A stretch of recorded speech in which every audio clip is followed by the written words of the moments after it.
और हमारे senior faculties Praveen sir, Sumit sir, Tribhuvan sir और पूजा मैम के लिए।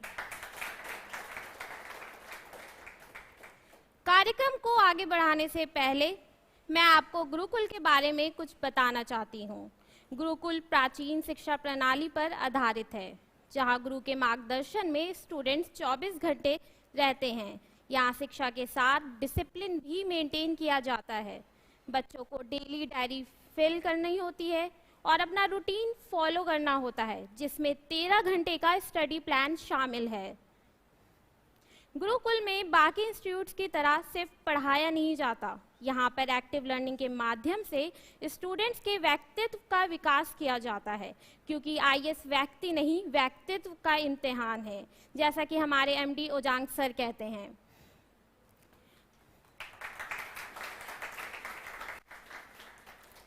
गुरुकुल ओजांग सर का एक विजन है, जिसके माध्यम से ओजांग सर राष्ट्र निर्माण के लिए योगदान देना चाहते हैं। ओजांग सर एनएलपी कोच हैं। उनका एक यूनिक अप्रोच है पढ़ाने का, जिसके माध्यम से आप लोग न केवल कॉन्सेप्ट्स को आसानी से समझ पाएंगे, बल्कि उन्हें लंबे समय तक याद रख पाएंगे। अब मैं अपने शब्दों को विराम देती हूं और ओजांग सर से रिक्वेस्ट करती हूं कि वो आएं और बच्चों को मार्गदर्शन दें। जोरदार तालियां हो जाएं ओजांग सर के लिए।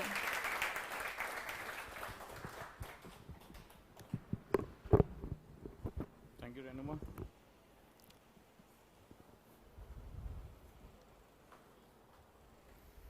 कैसे हैं आप लोग? चलिए शुरुआत करें। पक्का? मुझे इससे पहले कितने लोग सुन चुके हैं और मेरी डांट कितने लोग सुन चुके हैं?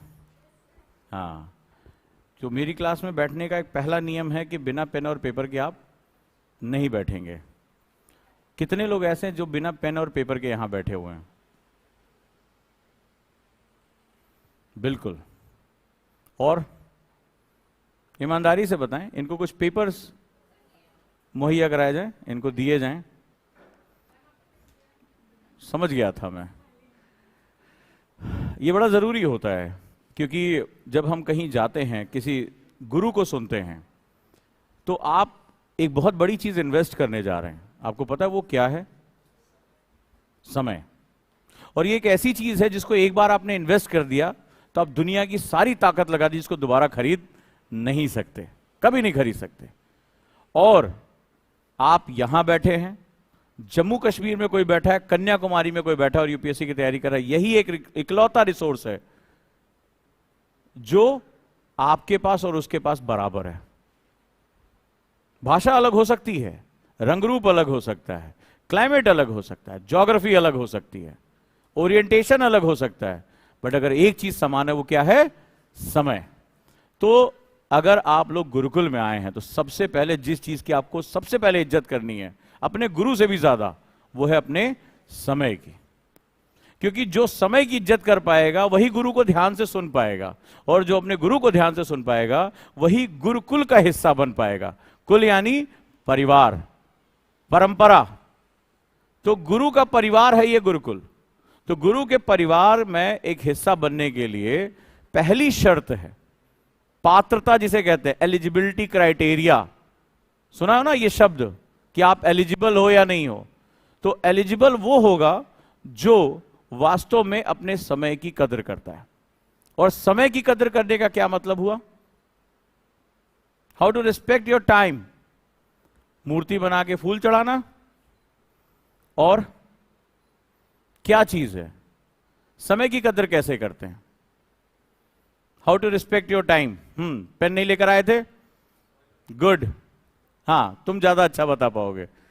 मैं चाहता हूं कि मुझे डायरी दे दी जाए, जो हमारी गुरुकुल की डायरी है। हाँ जी।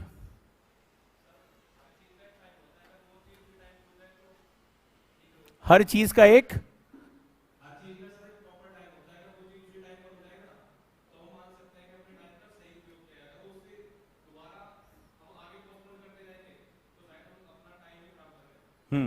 अच्छा, आप में से कितने लोग इससे पहले कोई और बड़ा सपना देख चुके हैं? आईएएस से पहले, यूपीएससी से पहले, आईआईटी, नीट, सीए, कुछ भी, और आपको लगता है कि आपके पास सब कुछ होने के बावजूद आप उसको पूरा नहीं कर पाए। कौन, कितने लोग हैं यहां पे? इससे पहले किसी प्रतियोगी परीक्षा, कॉम्पिटेटिव एग्जाम की तैयारी, और आपको लग रहा है कि आपने ही खुद को हराया था, किसी और ने नहीं। आप दुनिया को बता सकते हो, आप दुनिया को सारी चीजें बता सकते हो, लेकिन आपको एक्चुअली में पता था कि आपको हराने वाला कौन था? आप स्वयं। और अगर कभी एनालिसिस करके देखना तो आप पाओगे उसका सबसे बड़ा कारण है कि आपने अपना टाइम मैनेज नहीं किया। अब जो मैं आपसे बात करने जा रहा हूं, ये गुरुकुल परिवार का, जो गुरुकुल हमारी परंपरा है, उसका सबसे बड़ा सेगमेंट है, और वो ये है, ठीक है? ये आपका सबसे, इस परिवार में आने के बाद सबसे जरूरी चीज आपकी ये रहेगी, क्योंकि ये जो टाइम है ये बहुत ही महत्वपूर्ण होता है। इसका विज्ञान बहुत इंपॉर्टेंट है। हम सभी को पता है कि ये रेत की तरह पिघल रहा है, ये हाथ से निकल रहा है, उसके बावजूद भी हम खुद को परिवर्तित नहीं कर पा रहे हैं। आप इतने बड़े हो चुके, आप अभी नर्सरी में होते, केजी में होते तो कुछ अलग बात थी। आपको कितनी बार पता है कि जब भी हम किसी को सुनने जाएं तो उसकी बातों को लिखें, उसकी बातों को समझें, घर जाकर रिवीजन करें, उसको अपनी लाइफ में उतारें, तभी तो हम सेमिनार में जाते हैं। और किस लिए सेमिनार में जाते हैं? हम क्यों किसी क्लास को ज्वाइन करते हैं? इसीलिए मैंने अभी तक देश का सबसे बड़ा ओरिएंटेशन क्लास को रखा है।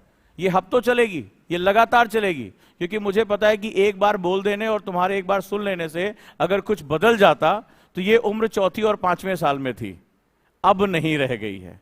अब तो ये मिट्टी पक गई है, अब तो इसमें बहुत तपिश जिंदगी की आ चुकी है, तो हमारे इसको घाघ बोला जाता है, ठीक है? तो अब इसको रीशेप करने के लिए पहले पिघलाना पड़ेगा। जब कोई लोहा आकार ले लेता है और दोबारा आप कोई आकार देना चाहते हो कि यार ये अच्छा नहीं बना, तो आप उस लोहे को पीट के नहीं बना सकते। क्या करना पड़ेगा? उसे पिघलाना पड़ेगा।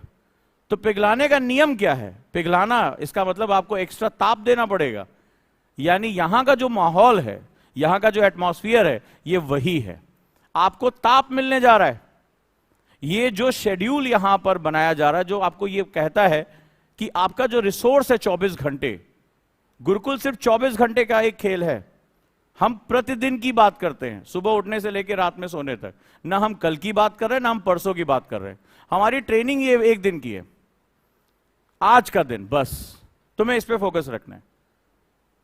50 अभी तक इससे 2 पहले बच्चे बैच बन चुका है, ढेर सारी चीजों के साथ यहां आए। किसी को ओवर थिंकिंग की प्रॉब्लम, किसी को दोपहर में खा के सोने की प्रॉब्लम, कोई देर तक पढ़ नहीं पाता, कोई देर तक जग नहीं पाता, कोई जल्दी उठ नहीं पाता। अरे अगर 120 लोग तो 120 दिमाग यहां आए थे, तो उन सबको पहले तपिश दी गई। पहले कहा बैठना है तुम्हें यहां पे, और जब ये चीज शुरू हुई तो धीरे धीरे वो पिघलने शुरू हुए। और जब पिघलता है, आपके अंदर से अगर अशुद्धि निकालनी है, अगर इंप्योरिटी निकालनी है, तो क्या होता है तरीका? उसको, एक सॉलिड चीज है, उसके अंदर कुछ इंप्योरिटी है और तुम्हें उसके अंदर से निकालना है। कैसे निकालोगे? उसको जब पिघलाओगे तब छाना जाता है। कभी अपने घरों में देखना, हमारी मदर इस बात को बहुत अच्छी तरह समझती हैं। जब घी से अशुद्धि निकालनी होती तो क्या करते हैं? उसको गर्म करते हैं, जब तरल हो जाता तो छान लेते हैं, छान के गंदगी निकाल देते हैं। तो इसका मतलब है कि हमें यह बात पता है कि हमें पहले पिघलना पड़ेगा, और पिघलता अपने आप नहीं है इंसान, उसको एक एटमॉस्फेयर देना पड़ता है। तो गुरुकुल एक एटमॉस्फेयर है। गुरुकुल एक ऐसी परंपरा है जहां आप नहीं भी चाहोगे तो भी हम आपसे वो काम कराएंगे, क्योंकि जो सबसे इंपॉर्टेंट चीज है जिसकी आपको रिस्पेक्ट करनी, वो आपका समय है। और मैं जानता हूं अगर आप कभी जिंदगी में असफल रहे तो उसका सबसे बड़ा कारण होगा कि आप अपने समय को पहचान ही नहीं पाए। अब मैं प्रश्न की शुरुआत में पहुंचता हूं, और मैंने आपसे क्वेश्चन पूछा कि हम समय की रिस्पेक्ट क्यों नहीं कर पाते, जबकि हमें इसके बारे में सब कुछ पता है। आपको भी पता है कि 1 साल बाद अभी 26 तारीख को इसका एग्जाम है। सबको यह बात पता है, साल भर पहले यूपीएससी ने कैलेंडर निकाल दिया है, अगले साल का कैलेंडर आ चुका है। सबको पता है कि वो चाहे कुछ भी कर ले, इस ग्रह पर सबका कैलेंडर समान है। इतने ही दिन बचे हैं, 280 दिन बचे हैं, तो केवल 280 दिन पे ही मैं बात करनी है। 24 ही घंटे होने, फिर भी हम क्यों नहीं यूटिलाइज कर पाते? क्यों नहीं यूटिलाइज कर पाते? इनर्शिया।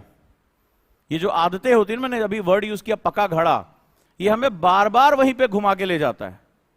और आप में से कई लोग इससे पहले ऑनलाइन क्लासेस भी कर चुके होंगे, कुछ ना कुछ पढ़ाई तो की ही होगी।